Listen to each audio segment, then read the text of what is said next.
Eh, hilaw nga po eh, Mr. President. Kanina ko pa po pinaiintindi, hilaw.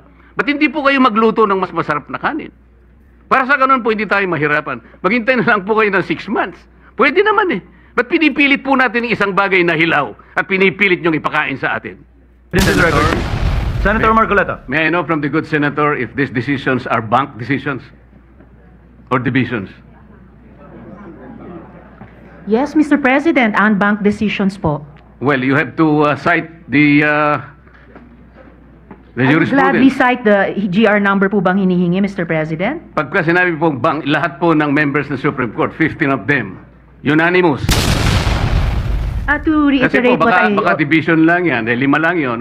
Hindi po No, bank Mr. yun. President, to reiterate what I already said, mga ano po ito, mga reversal ng unanimous Supreme Court decision. Yes, but I am At sa asking for dalawang qualification, halimbawang Mr. President, binigay ko whether po these are bank on decisions MR. or decisions by a division. And whether or not they Mr. were President, characterized by... sinabi ko rin na po kanina, Sandali unbanked po. decisions po ito. Ay, hindi po. Whether or I not am the replying to decisions question. are characterized by the following qualifications. 1, unconstitutional, void ab initio, violative of due process. All these are present in those jurisprudence and cases as you cited. Mr. President, bagamat para itong yung pinag-uusapan natin kaninang operative facts, kanina simple lang yung tanong eh. May kaso na po ba na ang Supreme Court sa unanimous decision ay ni-reverse ang sarili nila? Ngayon may dinadagdag na tanong. Pero sige po, I therefore second the motion to table the motion to dismiss the impeachment complaint until the decision of the Supreme Court has attained finality. Salamat po, Mr. President. Mr. President, quick Noted reaction. and entered into the records. Senator Marcoleta. Mr. President, unang-una, yung sinabi ko pong speculative, sapagkat it was not based on my own speculation. It was based on my long practice as a litigation lawyer. Wala pa po akong nakitang isang unanimous decision. Ewan ko lamang po kung merong magbo-volunteer ngayon na abogado in the last 40 years na sinasabi ang isang unanimous decision na ang karakter niya ay sinabi na ab initio, void ab initio, unconstitutional, violative of due process. Maybe if we can speculate that all the members of the Supreme Court after the filing of the motion for reconsideration will resort to their worst will resort to the worst angels of their nature. Maybe, baka ganun lang. What do we expect? We expect that 8 of them will reverse themselves altogether. Kung sakasakali naman po na in-archive natin or whatever word is applicable at sinabi under miraculous circumstances, sinabi ng Supreme Court, we are all reversing ourselves. E di continue natin. Anong problema? Pero kagaya po na sinasabi ko kanina, Mr. President, ang pagkakaluto nga po hilaw eh. Ipinipilit po ngayong ipakain sa Senado ang isang bagay na hilaw. Eh paano? Sinabi po ba ng Supreme Court na wag na kayong mag-impeach? Hindi po. Binigyan po tayo ng guidelines. Alam po ba ninyo kung bakit binigyan na ng guidelines ng Supreme Court kung paano mag-impeach? Kasi po, Mr. President, if you recall, the Supreme Court issued a notice on July 8, 2025, requiring at least 11 information from the House of Representatives and the Senate. The Senate made a manifestation na wala po kaming maibibigay sapagkat lahat po niyan ay makukuha ninyo sa House of Representatives. Alam po ba ninyo na 4 sa hinihingi ng Supreme Court ay nandun po sa puso ng due process? Ano po yung hinihingi? Sinabi lamang po ng Supreme Court, pwede bang ibigay nyo sa amin kung lahat ng miyembro ng House of Representatives ay binigyan ninyo ng kopya at kailan? Pwede bang ibigay nyo sa amin ang timing kung kailan nyo ibinigay at binigyan, kung paano nyo sila binigyan ng pagkakataong mabasa yung impeachment complaint? Pwede nyo bang ibigay sa amin kung every article of impeachment ay nakalagay doon ang mga dokumento na nagpapatibay ng artikulo?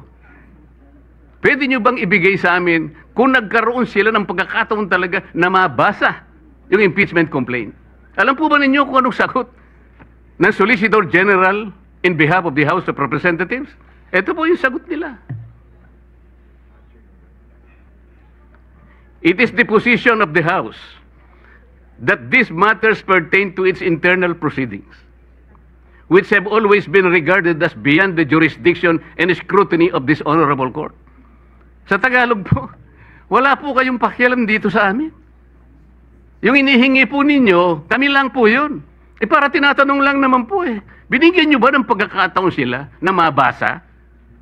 Bakit? Mahirap po ba sagutin yun? Ano pa po sinabi?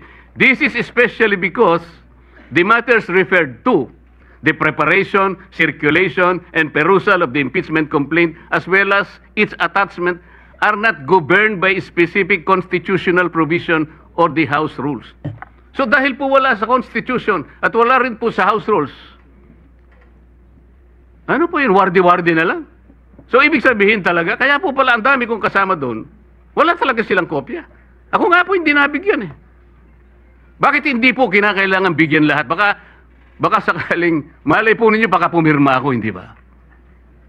Ito yung tinatanong po ng Korte Suprema. Kaya lang po siya nakapagbigay ng additional guideline. Sapagkat isip-isipin nyo, sasabihin sa Korte, wala nang pong masamang tinapay ang Korte.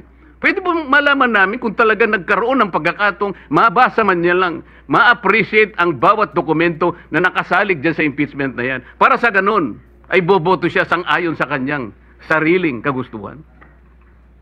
Matibay ang gusto ng Korte Suprema. Gusto niyang makita na lahat ay dumaan sa kayusan. Hilaw nga po Mr. President. Kanina ko pa po pinaiintindi, hilaw. Ba't hindi po kayo magluto ng mas masarap na kanin? Para sa ganun po, hindi tayo mahirapan. Maghintay na lang po kayo ng 6 months. Pwede naman Ba't pinipilit po natin ng isang bagay na hilaw at pinipilit niyong ipakain sa atin? Mr. President. Sabi ko po kanina, Mr. President, I am ready to amend my motion. Kung kinakailangan po, that will be consistent on the respect accorded to the Supreme Court. Kaya lamang po, kailangan nating umaksyon. Sapagkat kagaya po ng nalalaman natin, naghihintay ang taong bayan na kailangan magkaroon po ng closure ito sapagkat kapag ito will be hanging on the balance, baka hindi po mabutihin ng ating mamamayan. Yun lang naman po ang pinakapunto rito, Mr. President. Thank you, Senator Marcoleta. Mr. President. What is the pleasure of the minority floor leader? Thank you, Mr. President. Caution is the word simply being put forth by this representation, Mr. President. Because again, sabi nga, wala pa raw siyang nakita. The distinguished gentleman from Tarlac, with due respect, said wala pa siya nakita na unanimous decision ng Supreme Court na baliktad. No? Again, I said, there's always a first time. Bakit ko sinasabi ito? I will quote the Supreme Court themselves. In De Pedro versus Romasan Development Corporation, GR 194751, July 1, 2015, I quote, Supreme Court nagsabi nito while the Supreme Court's decisions are immediately executory, they are not considered final until the lapse of the prescribed period without a motion for reconsideration or upon denial of such motion. Sila nga mismo nagsasabi na hindi final Ano ba naman ang masama na maghintay tayo na kung final na? For all you know, I might vote on the motion to dismiss. Hindi ba? If there is such a motion, because according to Senator Lacson, it does not exist in the Senate. It exists in the impeachment court. And what I'm being told is that it should be the defense, the lawyers of the defense who should post that motion to dismiss, not a judge. I agree with Senator Lacson. There is no such thing as a motion to dismiss in the Senate. In the impeachment court, yes. Thank you, Mr. President. Hindi po ba inamid na natin, Mr. By the way, just one last point. Why did the Supreme Court ask Sara to comment? Kung final and executory na yan, bakit si Vice President Sara was asked to comment by the Supreme Court just a few days ago? Di ba? So, ibig sabihin, talagang pakikinggan pa nila. At baka sakali makita nila, dahil yung mga abogadong nakapaligid sa kanila, nagbigay sa kanila ng mga maling figures at maling impormasyon. Mr. President, kaya nga po nag-i-speculate tayo rito Hindi natin alam kung anong iniisip ng Supreme Court. Pero sa ngayon, sinabi po niya, immediately executory, at tayo lamang po talaga ang pinagsasabihan niya. At tungkol naman po sa motion to dismiss, na minodify ko na kung ayaw po ninyo, wala po akong magagawa. Pero may I invoke Section 135 of the Senate Rules. Ang sabi po rito, if there is no rule applicable to a specific case, the precedence of the Legislative Department of the Philippines shall be resorted to. So ang dami po nito eh. Dito po magkakaroon ng motion to dismiss dito. Lahat po ng precedents, kahit nawala po tayong specific rules, ay observe po natin ang Section 135 ng ating rules. Pero dahil inamend ko na nga po, kung pwede na po yung motion to archive, which is consistent to the immediate execution of the decision of the Supreme Court addressed to this august chamber. Okay, bakit naman po pinipilit pa nating i-delay based on speculation? Based on the fortunes of whatever the Supreme Court will decide later on, which is based on impossibility. Noted and entered into the records. Mr. President. Yes, what is the pleasure of the Honorable Antiveros? Thank you, Mr. President, and to the good gentleman from Pampanga. Gusto ko lang pong bigyan ng point of information, sagot dun sa tanong ng good gentleman mula sa Tarlac, that in fact, the Supreme Court has reversed a unanimous decision in a lot of instances before. Dalawa lang po ang ibibigay kong halimbawa. League of Cities of the Philippines versus COMELEC. Original decision, 2008. Reversal on motion for reconsideration 2009. Isa pa pong halimbawa, International Service for the Acquisition of Agri-Biotech Applications Inc. o ISAA et al. Versus Greenpeace Southeast Asia. Original decision, unanimous, December 8, 2015. Reversed unanimously on MR din, July 26, 2016. So, hindi lang po tulad nung sinabi ni Minority Leader na there's always a first time, it has happened before. So, yung ganitong klaseng milagro na hinahanap, posibleng mangyari din po dito sa kasong pinag-uusapan natin. Malay po natin. Salamat po, Mr. Noted. President. Salamat sa good gentleman May I know from Tarlac. from And the entered good into the senator, records. Senator Marcoleta. may I know from the good senator if these decisions are bank decisions or divisions? Yes, Mr. President, and bank decisions po. Well, you have to cite the I would gladly jurisprudence. cite the GR number po bang hinihingi, Mr. President? Pagka sinabi pong bank, lahat po ng members ng Supreme Court, 15 of them, unanimous. To Kasi reiterate po what baka division lang yan, 5 lang yun. Hindi po No, bank Mr. yun. President, to reiterate what I already said, mga ano po ito, mga reversal ng unanimous Supreme Court decision. Yes, but I am At sa asking for dalawang qualification, halimbawang Mr. President, binigay ko whether po these are bank on decisions MR. or decisions by a division. And whether or not they Mr. were President, characterized by... sinabi ko rin na po kanina ang Sandali bank po. decisions po ito. Ay, hindi po. Whether or I am not the replying to decisions question. are characterized by the following qualifications.